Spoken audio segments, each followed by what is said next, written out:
Чоң рахмат. Ошон үчүн ызга жеткизбегиле. Адамдын эң кымбат нерсеси көңүлү. Байкасаң, суу тоңот. Байкасаң, таш тоңот. Байкасаң, чөп тоңот, топурак тоңот. Бирок алар эрийт күн чыкканда. Бөйрөккө суук тиет. Тишке суук тиет, көзгө суук тиет, кулакка суук тиет, өпкөгө суук тиет. Бирок жүрөккө суук тийиптир дегенди уктуңар беле?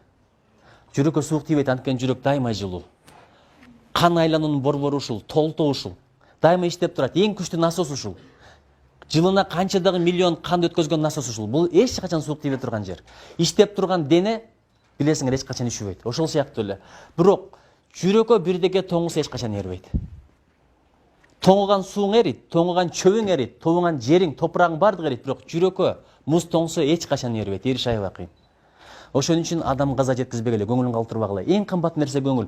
Мисалы, Айзада Бегимкулова деген эжекебиздин бир жакшы ыры бар го. Мага бала деле кымбат эмес, кийин чоңойгондон кийин дагы бир түйтөк башка үйлөнөт экен дагы эришпеди деген деп атат. Мааниси ушундай. Кыз деле кымбат эмес, бирөөнүн бүлөсү экен дейт. Өмүр деле кымбат эмес, бир күнү жердин алдында калат экенсиң дейт. Көңүл кымбат дейт. Кичине шамал болсо үшүп калат дейт. Колуңардан келсе эч кимдин көңүлүн оорутпагыла. Көңүлдү ооруткан сайын каргыш ала бересиң. Анткени адамдын көңүлүнүн ооруганы жүрөгүнүн муздаганы. Жүрөктүн муздаганы каргыш, жүрөктүн жылыганы бул бакыт. Биз азыр бири-бирибизге аябай ыза берген коом болуп атабыз. Байкасаң, Фейсбуктан бирине бири асылмай, Инстаграмдан бирине бири асылмай, кыларга ишиң жокпу? Адам тууралуу сенин тандооң же жакшы күмөн кыл, же жаман күмөн кыл. Бир жолу жаныбыздагы машина тырылдап иштеп атат. Аялым экөөбүз сүйлөшүп отурганбыз. Мындай карасак, ичинде кыз менен жигит сүйлөшүп атат, иши кылып. Мага жакпады ошол. Десем, аялым жакшы күмөн кылып атат. Ушу үйүнө конок келген жаш үй бүлө болсо керек депчи. Балким ошондойдур, каяктан билесиң? Ошон үчүн дайыма жакшы күмөн кыл. Жараткан дагы айтат, мен адамдын күмөнү менен биргемин деп.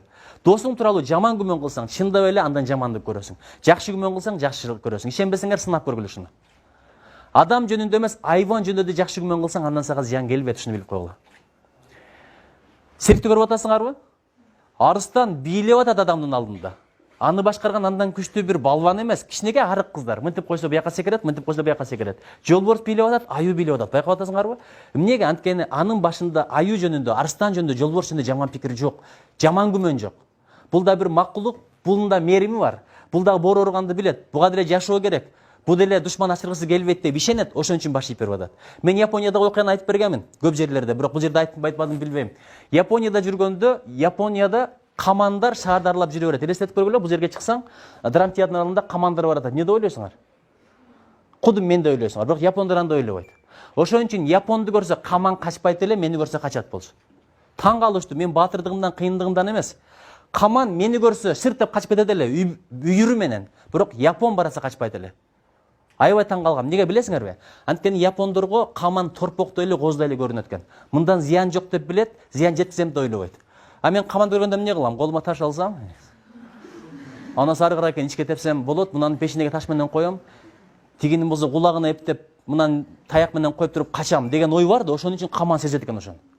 Эми каман сезип аткандан кийин, арыстан, аюу сезип аткандан кийин адам кантип сезбейт? Ошон үчүн жүрөккө минет кыл дейт. Анткени жараткан адамдын жүрөгүнө карайт. Биз болсо көзгүн алдында турабыз, көзгө минет кылып атабыз, кирпикке минет кылып атабыз, кашка минет кылып атабыз, чачка минет кылып атабыз, шпаклевка, бетке минет кылып атабыз. Чубак ажы бекер айтпайт, үйлөнөрдө азыр кыздардын бетин бир жууп койгула дейт. Эркектер да ошондой. Жаз келердин алдында өлүп тирилип, эми катуу айтып койсом кечиргиле, спорт залга бара баштайт. Максаты ден соолук эмес, максаты пляжный сезон башталат.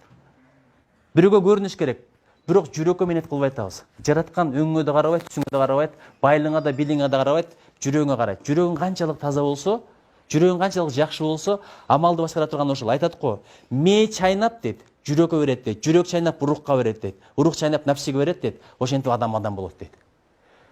Ошон үчүн бардыгын башкарган жүрөк, колуңду башкарганда, бутуңду башкарганда, кулагыңды, тилиңди, көзүңдү башкарган жүрөк. Эгерде жүрөк таза болсо, жүрөктө ыйман толуу болсо, көзүң жаман нерсени карабайт.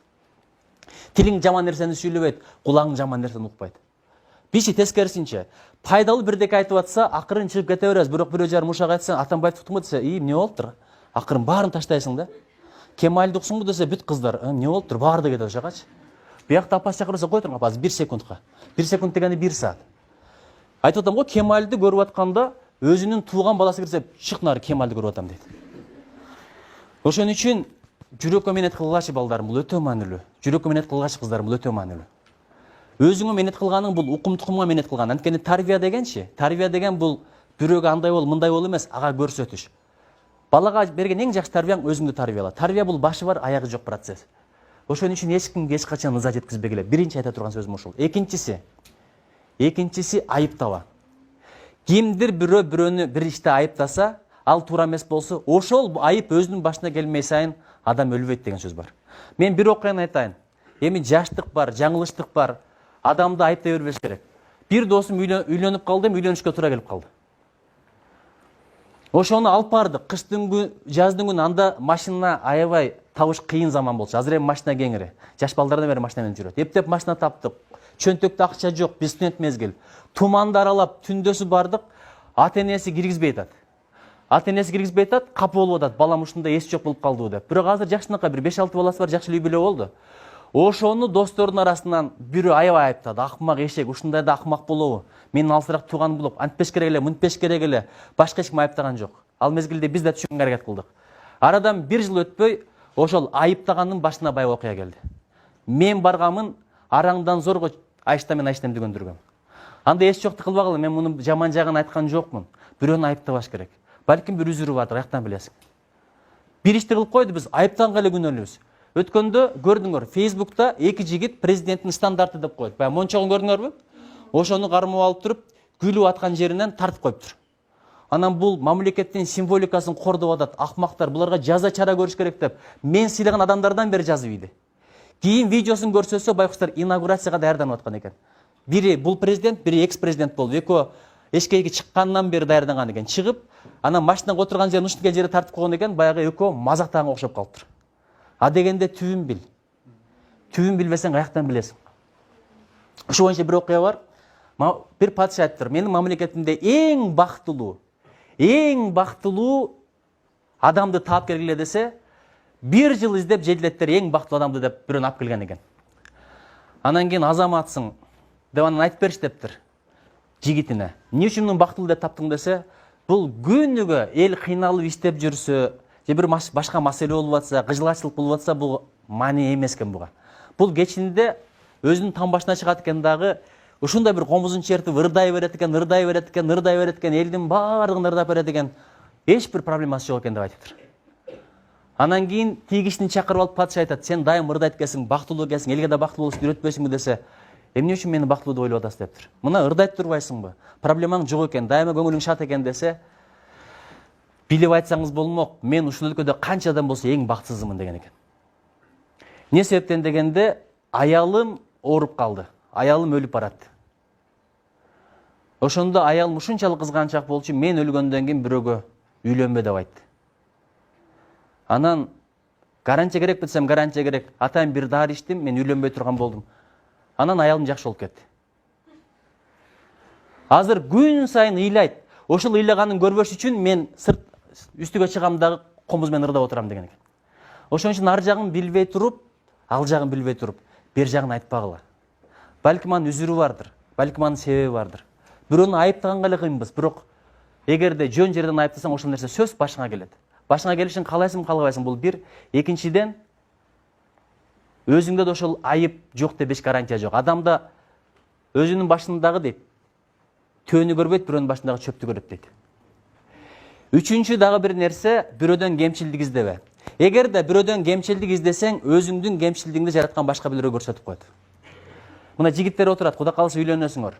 Үйлөнгөндөн кийин аялыңарды айыптай бербегиле, кемчилдик издей бербегиле. Эгер жигиттер өзүңөрдүн 1000 катаңарды, 1000 кемчилдигиңерди билгиңер келсе, аялыңардын бир эле кемчилигин айтып койгула. Чакырып турупчу, сен мындайсың деген эле. Аял, ошондой экен, оңдоймун дебейт да. Канчалык чын болсо да адамдын бетине айткан чындык оор келет. Напсиси көтөрө албайт аны. Ант мынт деген буйрукту көтөрө албайт. Анан андайсың, мындайсың деген айыптоону көтөрө албайт. Аны билип турса да. Байкуш, кыздар турмушка чыкканда жыргайым деп чыгат экен. Анткени эки нерседен жадайт. Билесиңерби? Биринчиси устаттан жадайт. Устаттан. Мугалимдер устат. Андай болуш керек, мындай болбош керек. Мындай болуш керек, мындай болбош керек. Тигиндей болуш керек, мындай болбош керек. Ошол устаттан жадайт. Окута берген кишини жакшы көрбөйсүң, билесиңби? Экинчиси начальниктен жадайт. Ата энеси начальник да. Ант мынт.